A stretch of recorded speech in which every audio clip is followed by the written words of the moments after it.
Бүгін Астанада қалың ел көрнекті мемлекет және қоғам қайраткері Сарыбай Сұлтанұлы Қалмырзаевпен қоштасты.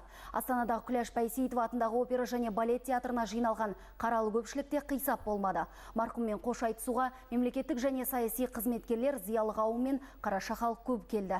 Сарыбай Сұлтанұлының тәуелсіз қазақ елінің қалыптасуына сіңірген еңбегі өлшеусіз еді. Тәуелсіздік тұғырын бірге қаласқан азаматтар қатарында Сарыбай Қалмырзаевтың да есімі ел тарихына айрықша жазылатын даусыз.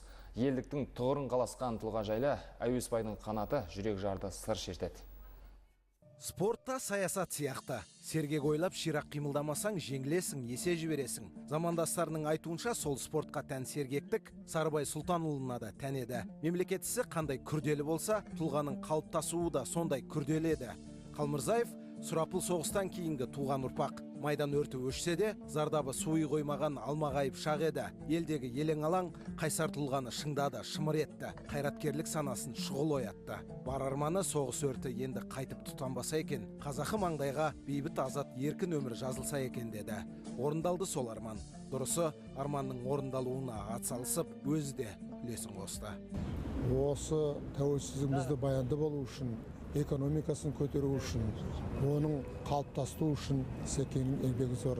Ал оның Секенің қабілеті, мемлекетшілдігі, ол кісінің рухы жоғарылығы, біліктігі, оны барлық халықтар біледі. Мемлекет қайраткері тәжірибелі басшы. Есепке жүйрік ел тұтқа азамат Мәскеуден оралып әдегеннен статистиканы басқарды. Санайғаққа ұқыпты болды. Тәуелсіздіктің алғашқы жылдары жекешелендіру дейтін аса жауапты жұмыста қайраткерге тапсырылғаны сондықтан. Сарыбай Сұлтанұлы барлығын елдік тұрғыдан ойлады. Ешкімнің ығына жығылмай, ебіне көнбей, мемлекет мүддесін көздеді. Өте бір принципшіл, турашыл, мейлінше турашыл болуға ұмтылатын. Ал енді турашылдық деген ол әділеттіліктің анасы. Ал әділет деген ол адамгершіліктің ең бір биік белгісі болып табылады. Осы нәрселер Сарыбайдың бойынан кең табылушы еді. Жаны жомарт болады. Қай қызметтің тұтқасын ұстаса да, Қалмырзаев қашанда аса стратегиялық маңызды тарапта жүрді. Астана елордаға ауысқанда президент әкімшілігін басқарды. Әлі күнге дейін есімде, уақытысында біз ассамблеяның стратегиясын сен маған жаз деп айтты. Сен ол стратегияда біздің мынау мемлекетіміз қалыптасқанға басқа ұлттарда ұлыстар өздерінің үлестерін қоссын. Бірақ қоса бергенде де, бірақ сен осы жерде осы мемлекеттік тілдің қасында топтастыру, қазақ мәдениетінің қасында топтастыру деген бір кеңестері әлі есімнен кетпей. Ел үшін сындарлы жылдары өндірістік аграрлық аймақ Жамбыл облысына әкім болды.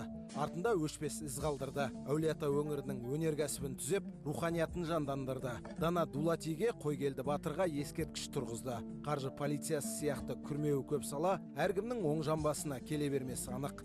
Бұл қызметті де қайраткер бел қайыспастан көтерді. Батылдық. Елден келіп жатқан хаттарды қарасақ, соның өзі көрсетеді. Мысалы, мен айта кетейін, көп ақшасын аламай жүрген, алданып кеткен адамдар көп. Кейбір бір науқас адамдар бар, оларды ренжітіп ақшасын алып бермей қалады. Сондай адамдарды жаңағы жұмыс істеп ақшаларын қайтарылған кездерде, кейбір кездерде ойлайсың, сондай адамға көмектескенге қандай жақсы. Мемлекет ісі әлжуаздық пен бос белбеулікті көтермейді. Жұмысқа жауапкершілікті сол тұрғыдан сезінген қайраткер, әрі рухани дүниесі бай, үлкен жүректің адам еді. Көз көргендер солай дейді. Руханияттың бастауы имандылықта деп білетін Таутұлға туған ауылында мешіт тұрғызды қайбір жылы. Елге туған жеріне деген шексіз сүйіспеншіліктің иесі Асқар Тау әке, мейірбан ата да бола білді. Мемлекеттік істің адамы тек сол немере қызығын толығымен көре алмаған өкінтеді. Бейнетінің зейнетін көрер, кемел шағында бақилыққа аттанды қайраткер. Неге аңсаймын,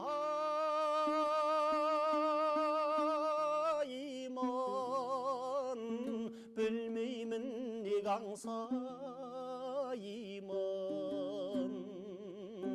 Ол демейлің адасқан құл демейлің, сен аңсаймын туған ел, онан сайын. Әуесбайдың қанаты ұлттық арна.